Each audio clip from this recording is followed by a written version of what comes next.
देख रहे हैं N33 राजकुमार के साथ। तो चलिए बढ़ते हैं आज की एक और बहुत ही डरावनी कहानी की ओर। नमस्कार दोस्तों, मेरा नाम अमन देव है और ये वाक्य तब का है जब मेरा ट्रांसफर चंदौलपुर के थाने में हुआ था। दरअसल जब मैं थाने में पहुंचा तो मेरा सामना एक ऐसे कैदी से हुआ जो दिन में तो जेल में बंद रहता, लेकिन रात होते ही पता नहीं कैसे जेल का फाटक अपने आप ही खुल जाता और वो कैदी सीधा जेल से निकलकर वहीं के एक पुराने छोटे से अस्पताल में जाकर किसी से बात करता और फिर वो तकरीबन 2-3 घंटे के बाद वापस से जेल में ही आ जाता। उस कैदी का ये अजीब बर्ताव देखकर तो मेरे तो कुछ भी पल्ले नहीं पड़ रहा था, लेकिन जब मैंने वहीं के स्टाफ से इस बारे में बातचीत की तो किसी ने भी कोई खास वजह या सही जानकारी नहीं दी। पर हाँ, जब मैंने एक रात उस कैदी को जेल से बाहर जाने से रोकने की कोशिश की तो मौके पर उपस्थित एक पुलिस कर्मचारी ने मुझे टोकते हुए बोला, अरे साहब, ये क्या कर रहे हैं आप? ऐसी गलती दोबारा मत करना, नहीं तो वो तुम्हें भी नहीं छोड़ेगी। जब मैंने अपने सहकर्मी के मुंह से ये बात सुनी तो मैं उसे डांटते बोला, क्या बकवास कर रहे हो और ये सब क्या है? कौन मार देगी मुझे? साफ साफ बताओ। मेरी ऊंची आवाज़ से मेरा सहकर्मी सकपका गया और कुछ बताने की जगह वो सॉरी बोलते वहाँ से चला गया। पर हाँ, अभी तक मुझे उस कैदी का कोई भी राज पता नहीं चल रहा था। लेकिन जब एक दिन वो कैदी अपनी आंखों में आंसू लिए कुछ बड़बड़ा रहा था तो मैं उसके पास गया और पूछने लगा, अरे भाई, क्या हुआ तुम्हें?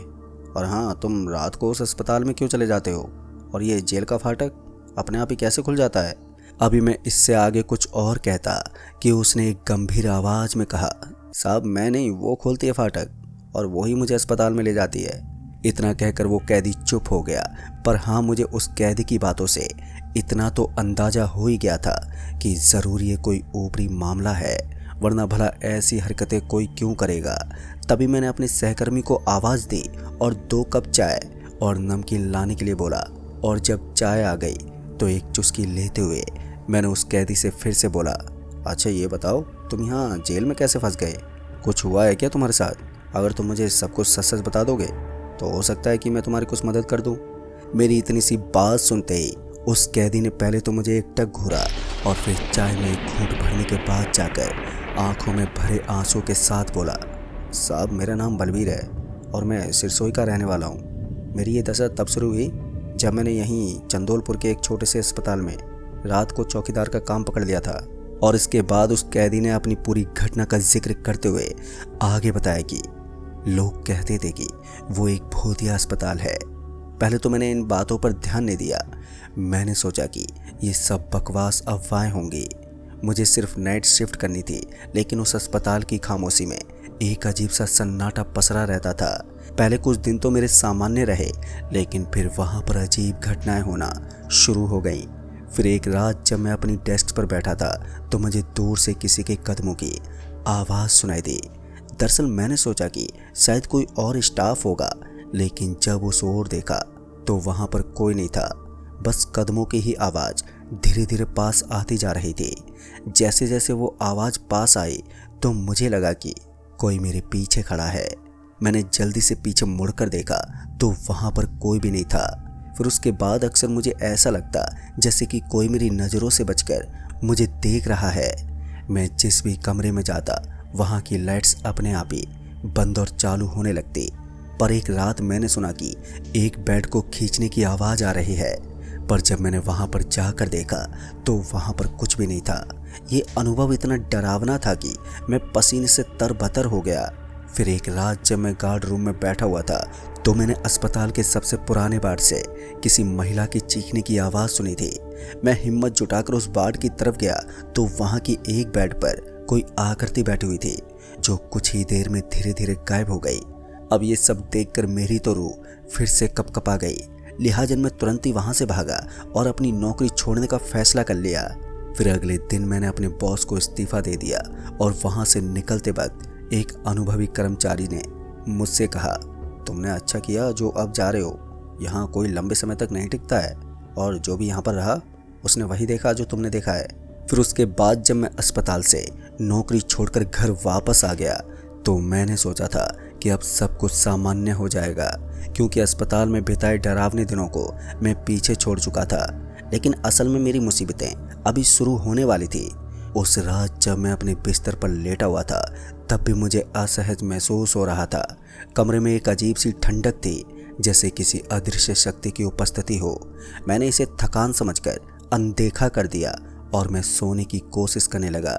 लेकिन आधी रात को मेरी नींद अचानक ही खुल गई और जब मैंने नजरें घुमाई तो कमरे में पूरी तरह से सन्नाटा था, पर मुझे ऐसा महसूस हुआ जैसे कोई मेरे पास खड़ा है। मैंने धीरे से अपनी आंखें खोली और तभी मेरी नज़रें दरवाजे के पास गईं तो मैंने पाया कि वहाँ पर हल्की सी धुंधली आकृति खड़ी थी, बिल्कुल वैसी ही जैसे कि अस्पताल में मैंने देखा था।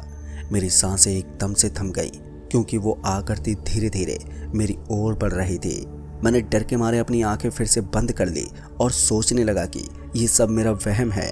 लेकिन कुछ ही क्षणों के बाद मुझे महसूस हुआ कि वो मेरे बिस्तर के पास आ गई है।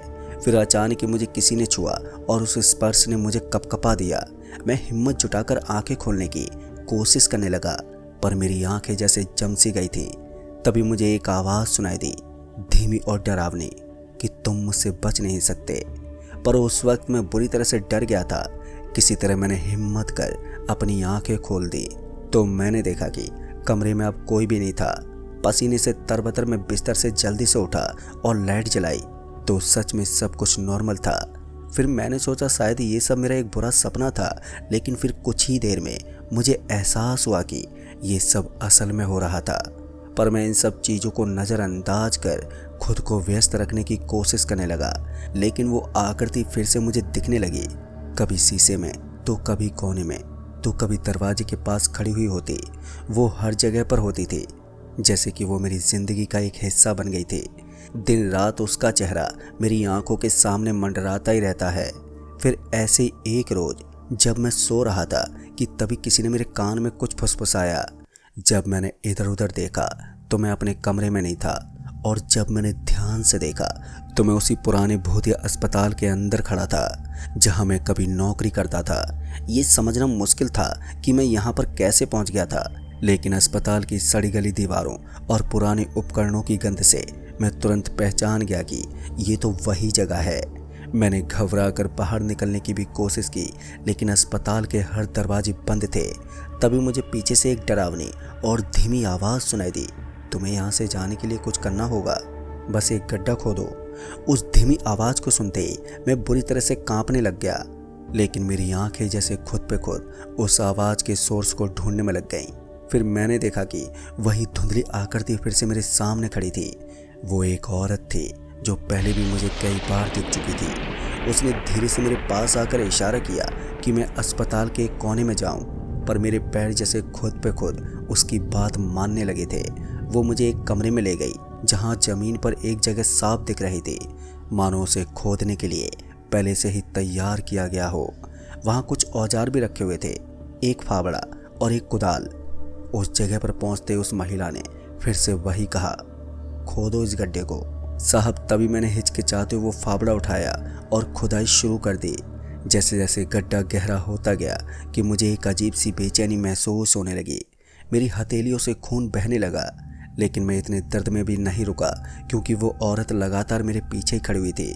उसकी आंखों से खून की बूंदें भी टपक रही थी और साथ ही उसके चेहरे पर एक भयावह मुस्कान भी थी।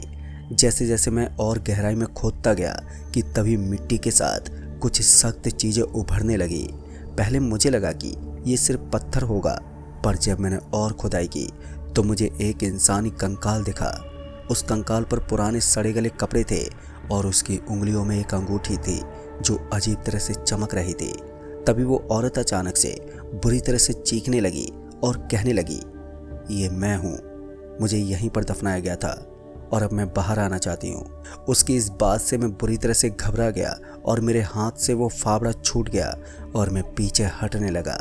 लेकिन वो औरत तेजी से मेरी ओर बढ़ी और उसकी चीखें और भी ज़्यादा भयानक हो गई और उसकी आंखों में एक अजीब सी नफरत मुझे झलकने लगी। और देखते ही देखते वो बिल्कुल मेरे करीब आ गई और मुझसे बोली, तुम्हें मेरा बदला लेना होगा। तभी मैंने हिम्मत जुटाकर उससे पूछा, पर तुम हो कौन और तुम मुझसे क्या चाहती हो? तभी उसने एक भयानक हंसी के साथ जवाब दिया, मैं इस अस्पताल की एक नर्स थी जिसे कई साल पहले यहाँ जिंदा दफना दिया गया था। उन्होंने मुझसे मेरा सब कुछ छीन लिया है और अब तुम मेरे बदले का हिस्सा बनोगे। पर मुझे कुछ भी समझ में नहीं आ रहा था कि मैं अब क्या करूं। मैं भागने की भी कोशिश करने लगा, लेकिन मेरे पैर जैसे भारी हो गए थे। वो औरत मेरी तरफ हाथ बढ़ाकर मुझे अपनी ओर खींचने लगी। उसकी उंगलियों का ठंडा स्पर्श मेरे शरीर में एक सिरहन भर रहा था। तभी एक जोरदार झटका लगा और मैं गड्ढे में जा गिरा। मुझे लगा कि मैं कंकाल के ऊपर गिरा हूँ और उसकी ठंडक ने मेरी रूह को जकड़ लिया है। तभी अचानक से मेरी आंखें फिर से खुली तो मैंने पाया कि मैं तो अपने बिस्तर पर था, पसीने से तरबतर। पर सिर्फ ये एक सपना नहीं था। मेरे हाथों पर मिट्टी भी लगी हुई थी और बगल में वही फावड़ा रखा हुआ था जिससे मैं खुदाई कर रहा था। कमरे में वही अजीब सी ठंडक थी और दरवाजे के पास वही औरत दिखाई दे रही थी। तभी उसने धीरे से कहा, ये तो बस शुरुआत है, तुम मुझसे कभी नहीं छुटकारा पा सकोगे। जब उस औरत ने मुझसे ये बोला तो मुझे लगा कि मुझे उस औरत को इंसाफ दिलाना चाहिए। मैंने सुबह होते ही पुलिस को इतला किया और वहीं अस्पताल के एक गुम कमरे में ले गया जो कई सालों से बंद पड़ा हुआ था। वहां पर एक गड्ढा भी था और कुछ हड्डियां भी पड़ी हुई थी, जिसे देखते मेरा तो शरीर थरथराने लगा। तभी पुलिस ने मुझसे थोड़ी और पूछताछ की, लेकिन मुझे जो कुछ भी मालूम था मैंने सब कुछ बता दिया। पर छानबीन के दौरान कुछ खास जानकारी हाथ नहीं लगी और पुलिस ने भी इस केस को कुछ महीनों के बाद बंद कर दिया। लेकिन वो औरत मुझसे इंसाफ की गुहार लगाती है और मुझे वही अस्पताल में ले जाकर वही बात कहती है कि मुझे इंसाफ दो। पर मेरे बार बार पुलिस को परेशान करने पर उन्होंने मुझे ही दोषी करार कर जेल में डाल दिया है, जिसकी सज़ा आज मैं बेमतलब में भुगत रहा हूँ, क्योंकि मेरे पास कोई भी सबूत नहीं है जो मैं साबित कर सकूँ कि वो औरत सच में मुझसे इंसाफ मांग रही है और वो हमेशा मेरे आसपास ही रहती है। दोस्तों, उस आदमी की बातें सुनकर मुझे यकीन नहीं हो रहा था कि भला ऐसा भी कुछ हो सकता है। मैंने उस केस की छानबीन फिर से शुरू करवा दी, लेकिन कुछ ही दिनों के बाद वो कैदी बड़ी ही अजीब तरह का बर्ताव करने लगा, जैसे उसने अपनी दिमागी शक्ति खो दी हो और धीरे धीरे वो पागल हो गया। फिर एक रात जब वो देर रात जेल से बाहर गया तो फिर उसके बाद से वो वापस लौट कर ही नहीं आया। वो कहाँ गया, क्या हुआ, ये कुछ भी नहीं पता चला। फिर मैंने भी वो केस बंद कर दिया और इस तरह से उस कैदी और उस महिला की भूतिया घटना की वो कहानी बस एक कहानी बनकर रह गई। तो दोस्तों, इस कहानी में बस इतना ही। कहानी आपको पसंद आई हो तो वीडियो को लाइक शेयर कमेंट ज़रूर कर दें। तो मैं आपका दोस्त राजकुमार जल्द ही मिलूँगा ऐसी एक और डरावनी कहानी के साथ। तब तक के लिए बाय एंड टेक केयर।